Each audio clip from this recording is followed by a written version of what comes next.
সম্ভবত গতকাল যখন মনোনয়নপত্র কিনেছেন, কেনার পরে আপনি মনে হয় বলেছিলেন যে তারেক রহমানের নির্দেশে এই মনোনয়নপত্র কিনেছি।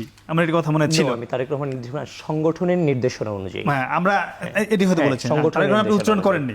না, জাতীয়তাবাদী ছাত্রদলের সাংগঠনিক অভিভাবক জনাব তারেক রহমানের নির্দেশেই খুব দ্রুতই হয়তো আপনারা সে প্যানেল দেখতে পারবেন। আচ্ছা, আমি হয়তো তাহলে ভুল শুনতে পারি। আজকে আমরা আরেকজনকে দেখলাম, যখন মনোনয়ন নিলেন তিনি জিএস পদে একজনকে দেখেছি, তিনি এই মন্তব্যটি তিনি করেছেন যে তারেক রহমানের নির্দেশে আমি আজকে মনোনয়নপত্র কিনেছি। আমার প্রশ্ন হলো, আমি ধরে নিলাম আপনি ভিপিতে জিতলেন, বা ওই নেতা যিনি বলেছেন তারেক রহমানের নির্দেশে মনোনয়ন কিনেছেন তিনি জিএস হলো, ডাকসু চালাবে আবিদুল ইসলাম আবিদ নাকি তারেক রহমান? দেখেন,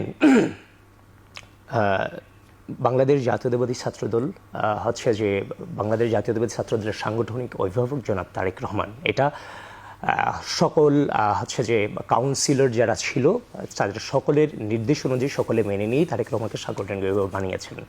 তো যে সিদ্ধান্তগুলো, গুরুত্বপূর্ণ সিদ্ধান্তগুলো, সেই সিদ্ধান্তগুলোতে হচ্ছে যে তিনি যাচাই বাছাই উনি একটু হচ্ছে যে আপনার মানে যেন হচ্ছে যে মানে একটা সঠিক সিদ্ধান্তটা যেন আসে, তিনি অবজারভেশন করতে পারেন। তো সেখানে হচ্ছে যে ডাকসু চালাবে আবিদ নাকি তারেক রহমান, এটা হচ্ছে যে আমি ডাকসু যদি সেই ডাকসুতে যদি আমরা নির্বাচিত হতে পারি, সাধারণ শিক্ষার্থীদের ভোটে নির্বাচিত হতে পারি, সাধারণ শিক্ষার্থীদের প্রতিনিধিত্ব অবশ্যই আমরাই করব এখানে। তো সেখানে জনাব তারেক রহমানকে টেনে আনার তো কোনো প্রয়োজন পড়ে না। না, শোনেন, আমি গতকালকে আমি এই কথা বলিনি, আমি বলে জাতীয়তাবাদী ছাত্রদলের সাংগঠনিক অভিভাবক জনাব তারেক রহমানের নির্দেশেই খুব দ্রুতই হয়তো আপনারা সে প্যানেল দেখতে পারবেন।